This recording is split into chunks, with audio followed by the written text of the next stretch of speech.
বলেন ফালিয়াবুদু রাব্ব হাযাল বাইত আল্লাযী আত'আমাহুম মিন জুইন ওয়া আমানাহুম মিন খাউফ।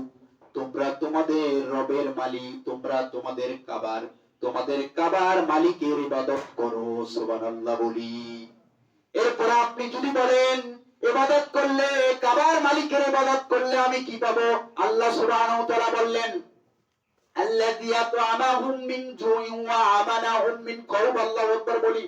আল্লাহ রাব্বুল আমিন বলতেছেন দুইটা পুরস্কার তোমাদেরকে দিব। প্রথম নাম্বার, দুনিয়ায় তোমরা যে রিজিকের অভাব ঘাটতিটা দেখতেছো, তোমাদের খাদ্য দিয়ে দিব, খাদ্যের অভাব দূর করে দিব। দ্বিতীয় নাম্বার, যেটা ভয় তোমাদের অন্তরে আছে, বিভিন্ন ভয় টেনশন, এইটা আমি আল্লাহ রাব্বুল আমিন দূর করে দিব। সুবহানাল্লাহ বলি। ইবাদত যদি আপনি আমি করি, রবের ইবাদত যদি করি, কাবার মালিকের ইবাদত